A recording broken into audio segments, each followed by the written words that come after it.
amigos telespectadores da Rede Vida de Televisão e do programa Páginas Difíceis da Bíblia. Sim. Diácono Albérico, como vão as coisas? Estão ótimas, ao meu ver. A gente pode medir um pouco agora pela frequência dos e-mails, né? As perguntas, ou então as felicitações. Eu quero até parabenizar você que assiste esse programa. Tem gente que assiste desde 95 e que vem nos dando essa audiência e que vem buscando entender melhor a Sagrada Escritura. Continue assistindo e divulgando também o nosso programa. E diga como faz se não puder assistir naquele horário. Importante isso. O padre Saraiva, ele grava e posta no YouTube o programa Páginas Difíceis da Bíblia, e você é só acessar o YouTube e digitar Páginas Difíceis da Bíblia. Lá vai abrir um leque dos programas lá gravados e postados. Eu tentei abrir outro dia o nosso e-mail e não consegui. Página Sagrada. O que aconteceu? @hotmail.com. Página Sagrada, @hotmail.com. Então, eu pus só Páginas Sagradas e Padre Fernando. Então não tem por. Página Sagrada, @hotmail.com. Página Sagrada, tudo junto? Isso. @hotmail.com. Só isso. Basta isso? Só. Então foi o que me aconteceu. Eu também queria ver alguns e-mails aí, mas não sabia exatamente como proceder. Página Sagrada, @hotmail.com. Página, não páginas. Página no singular. Singular. Tá bem. Então, aonde estávamos e para onde vamos agora? Nós fomos até o capítulo 6 de Daniel. 6º? É. O capítulo 7º é o mais importante do livro. É a chave. É a chave e é o mais importante capítulo do livro. É o último capítulo da estrutura concêntrica, ou seja, a linha que corresponde ao capítulo 2º. No capítulo 2º, sonho de Nabucodonosor. No capítulo 7º, sonho de Daniel. Agora é Daniel quem sonha. E deve buscar a chave da interpretação do sonho. Ele sonha com 4 animais terríveis que provêm do mar. Por que provém do mar? Nem todos os animais vivem no mar. Provém do mar porque o mar foi considerado, ou era considerado, na antiguidade, caótico. Então, se pode esperar tudo do mar. Do mar vem o que é de pior. É o caos. Era a concepção antiga. E o mar presenteia a história com 4 animais, pior do que o outro. 4 feras. Exatamente. Bem, são as 4 clássicas. Império Babilônico, Império Medo-Persa. O Assírio está aí? Não, o Assírio veio anterior. Império, repitamos, Império Babilônico, Império Assírio, Medo-Persa, e o Império de Alexandre, helenista, e o dos seus sucessores, os diadocos. Então o Assírio está bem, é antes. Não. O Assírio não entra aqui nesse esquema aqui, não. Babilônico, Medo, Persa, helenista, e depois a ramificação do Império Helenista nos impérios Lágidas do Egito são os dois. E Seleucidas da Síria. Esta é a visão e a interpretação do capítulo 7º. Porém, depois do 4º animal, um trono é colocado nos céus e uma figura como que de filho de homem aparece e recebe do ancião o livro da chave da história. Esse é o desenlace. Isto é, no dia em que as feras forem todas domadas, o império terrestre será dado a um ser humano que não tenha nada de animalesco. Isso não aconteceu ainda. Não. Não. Porque as feras estão por aí, estão soltas, e bem soltas algumas, né? Fazendo estragos. Mas um dia serão domadas e o império será definitivamente dado a um filho de homem. Será humanizado. Já se refere à pessoa de Jesus Cristo? Não, claro que não. Não. Não, e o texto de Daniel diretamente não. Porém, é importante porque Jesus assumiu a figura ou título de filho de homem, filho de homem, com letra minúscula, a partir do livro de Daniel. Mais tarde, depois da Páscoa, filho de homem com minúscula se transformou em filho do homem com maiúscula. Certo? É por causa disto que esse capítulo 7º é importante. Quer dizer, este Cristo é verdadeiramente um ser humano, não é um animal, não é feroz, e a ele foi dado o império definitivo. E quando esse império vier, e as feras se desaparecerem, a nenhuma delas, eu disse, foi dada a perenidade no ser e no tempo. Quando esse império acontecer, os homens viverão em paz um com o outro. Ou, para buscarmos uma imagem clara e cara a Isaías, o lobo apacentará com o cordeiro, a criancinha colocará a mão na cova da áspide, da víbora, e não lhe fará mal. O urso e o boi comerão feno juntos, isto é, terá sido eliminado. É um texto simbólico, esse também. É um texto metafórico, mas significa que a iniquidade, em poucas palavras, a desumanidade, desapareceu da face da terra. Ela não faz parte do ser humano. Não é do ser humano ser cruel, ser feroz. Não faz parte intrínseca, não faz parte metafísica do ser humano, ontológica. Isto aqui é uma excrescência que se vem acrescentar. Mas esta excrescência termina e está fadada ao fracasso. O mal pode assustar e realmente nos assusta. De quando em quando o mal nos assusta. Porém, uma coisa deve ser dita: ele não tem raízes. Não tem raízes? Nenhum mal tem raízes. Portanto, a durabilidade está completamente comprometida. Ele pode assustar, ele pode fazer mal, mas ele não tem raízes em si. Quer dizer, não foi feito para ficar. Não foi feito para permanecer. Deve desaparecer.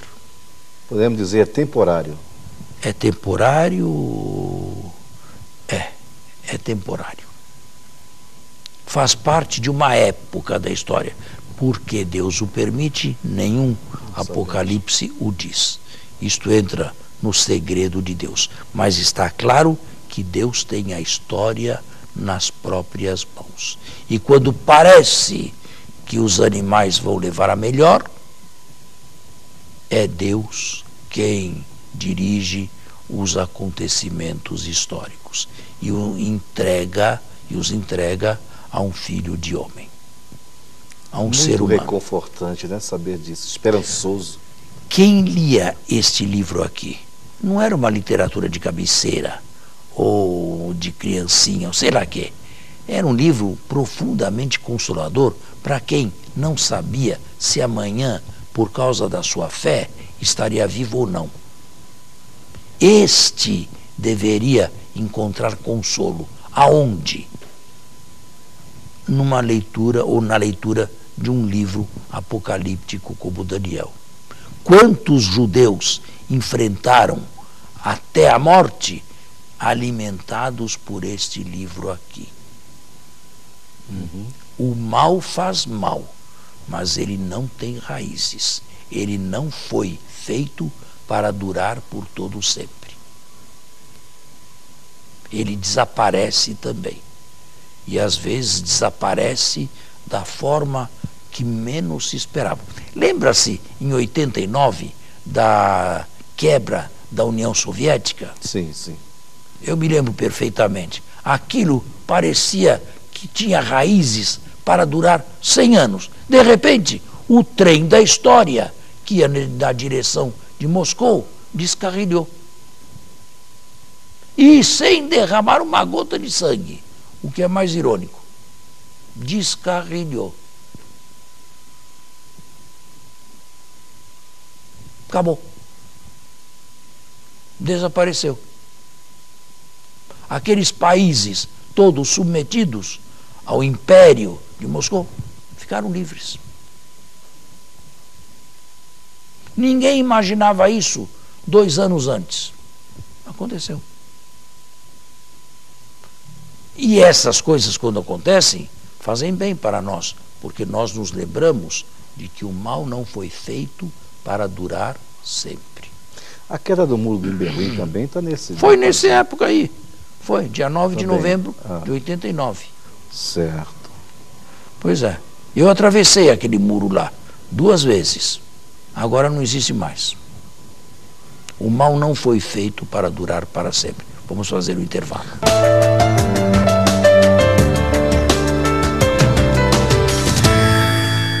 Nós estamos de volta. Estamos de volta. E agora? Me ocorre uma pergunta. O Pois senhor não. se refere aos judeus perseguidos que se alimentavam e que se fortaleciam na leitura desse livro, por exemplo.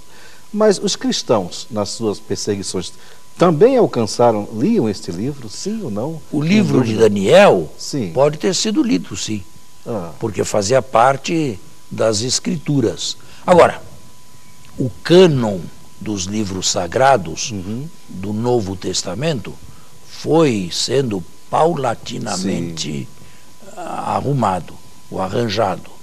E a igreja não se serviu da sinagoga, porque os judeus só fecharam o cânon no século II ou talvez até no início do século III. A igreja teve que trabalhar por sua própria conta. No século III ou IV já se encontra uma certa unanimidade com relação aos livros do Antigo e Novo Testamento. A partir daí, eu acredito que muitos cristãos devem ter encontrado segurança, apoio, força no livro de Daniel. Antes, para aqueles que o liam, ainda sem saberem se era escritura sagrada ou não, me refiro aos cristãos, podiam encontrar, sim, auxílio e proteção. E, sobretudo, garra para combater. Eu fico imaginando os padres da igreja, aqueles pais da igreja, se eles fizeram alguma reflexão, não? Algum escrito sobre o Apocalipse. Os padres da igreja Sim. começaram a existir com Antônio Grande no século III, ainda no tempo das perseguições. Agora, floresceram mesmo a época bizantina, depois das perseguições. Certo. Aí sim é que houve o florescimento. Tá certo. Mas, certamente, diversos devem ter lido esse livro de Daniel. Ele chegou a nós, não na tradução de São Jerônimo, não se sabe bem porquê, mas numa tradução de um judeu do primeiro século, chamado Teodosião. Teodosião. Esse foi o que traduziu do hebraico para o grego, e a igreja, no livro de Daniel, segue a tradução de Teodosião. não de São Jerônimo. Aqui há duas traduções, dois originais? Não. São Jerônimo traduziu quase tudo. Certo. Ele só não temos dele no Antigo Testamento o Saltério, que continua a ser usado na tradução galicana da França, na Vetus Latina, e o livro de Daniel, que a Igreja aceitou na tradução de Teodosio. Agora, eu acho que eu já falei em programas passados, o texto oficial da Igreja Católica, tanto para o Antigo quanto o Novo Testamento, é a Nova Vulgata. É o texto latino que foi é a Vulgata Jeronimiana, submetida a muitas correções, agora com os critérios novos e até a informática, e publicada durante o pontificado de João Paulo II. Este é o texto oficial latino da Igreja Católica. Ótimo. Portanto, a Igreja Católica não tem como texto oficial nem o hebraico e nem o grego, mas o texto latino. Digo, a Igreja Católica do Ocidente, de cá, porque a Igreja Católica Oriental tem outras línguas, não o latim. Interessante, eu não sabia isso. Certo? Certo. Pois é, mais uma informação. E o texto latino se encontra à venda assim, aqui no Brasil. Quem é que lê latim? Eu tenho, mas quem lê? Mas que existe, existe. Se for a Roma, pode comprar a Nova Vulgata. Se chama Nova Vulgata. Esse é o texto oficial da Igreja Católica. Perfeito. O senhor me fez uma pergunta no outro programa a respeito de Jesus, se Jesus era apocalíptico ou não. Se algum trecho ele usa essa linguagem. Não, eu tenho que dizer aqui, e com letras garrafais, que Jesus era apocalíptico, sim. Era. Não, um Jesus que fosse apenas um mestre de sabedoria, um mestre de doutrina, um homem proverbial, esse Jesus não existe.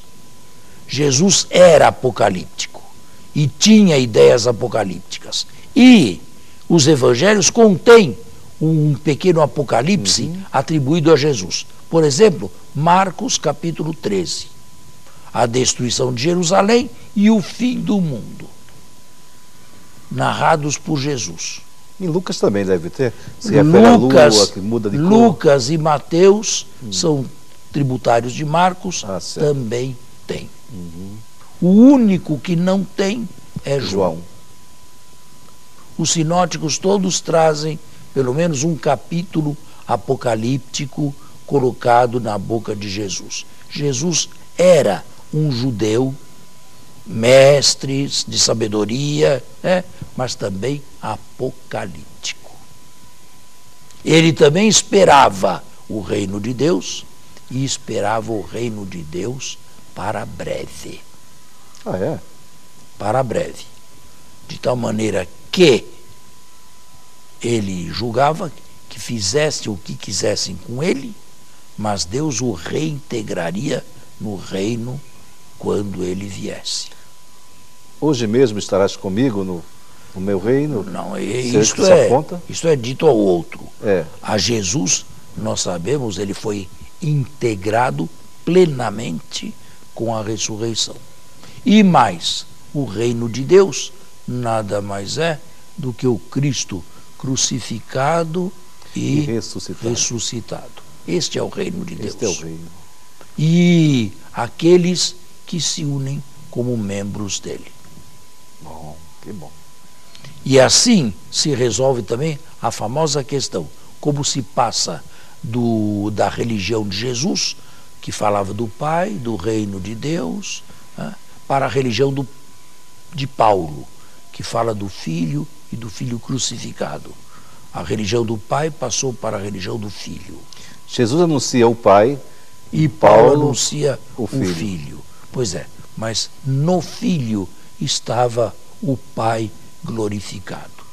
E, portanto, esta transição foi perfeitamente normal e não deixou ninguém com saudades de uma era pré-pascal em que não havia ainda crucifixão, morte e ressurreição. Mas aqui estamos saindo Não, mas do nosso, foi um voo necessário, do né? nosso texto. Esse voo foi um voo necessário para entendermos melhor.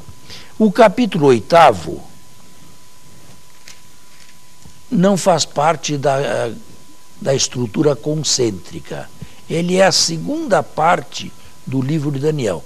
Eu vou rapidamente falar deste capítulo 8º aqui, sem ler, não é? Porque senão fica maçante. Aqui tem dois animais que lutam entre si. Certo. Um carneiro E o bode? e o bode. O que significa isso? Significa que a quarta potência, o quarto animal, agora são dois só, porque se trata do final do Império Persa e do início de Alexandre, significa que um dos animais será vencido. Será que são aqueles dois que, depois de Alexandre... Foi Dario III. Foi Dario III que foi Tá vendo? Já estava vencido misturando as por coisas. Alexandre o Grande no ano 333. 333. Pela primeira vez, o domínio da história veio do Ocidente, da Macedônia, norte da Grécia, de Alexandre o Grande, educado por Aristóteles, nada menos. Depois de vencer os gregos, enfraquecidos nas guerras de Atenas e Esparta, nas guerras internas, ele se lançou à conquista de todo o Oriente. No Egito fundou a cidade de Alexandria, o seu nome. O senhor falou na depois Foz de do vencer nome. os gregos? Depois de vencer os gregos, sim. Ah, Ele não era grego, ele era macedônio. entendi. Venceu os gregos, porém, se tornou apaixonado e amante da cultura grega, que ele vai levar por toda parte e que se transformará no helenismo. Todos admirando a Grécia. A Grécia foi um paizinho desse tamanho assim, nunca conquistador de ninguém, mas as suas ideias plasmaram o Ocidente até os dias de hoje. Não é? E Alexandre levou essas ideias para todo o canto. Diz que esteve até perto das Índias, mas o seu reino não durou muito, porque ele morreu moço 10 anos depois, em 323, na cidade de Babilônia, que havia fundado, ou constituído melhor, para a capital do vasto império. E os seus generais mais íntimos dividem o reino entre si. Não seriam esses dois aqui, Carneiro e Bode? Não, o Carneiro e o Bode é Dario III tudo bem, e Alexandre. eu pensei. E é Alexandre vencendo o último rei persa. Perfeito. No Egito se formou a dinastia Lágida e na Síria a dinastia Seleucida. A Palestina ficou entre esses dois fogos. Até 198 pertencendo ao Egito, de 198 em diante pertencendo aos Seleucidas. Durante o tempo que pertenceu aos Lágidas, houve a grande tradução da Bíblia do hebraico para o grego, por volta de 250, no reinado de Ptolomeu II. E quem traduziu? Diversos traduziram. Foi sendo traduzida num período de mais ou menos uns 25, 30 anos. Os livros todos. Bem, está encerrado mais uma vez o nosso programa. O nosso programa. Mas esperamos voltar na próxima semana, se Deus quiser. Até o próximo sábado, com a bênção e a graça de Deus.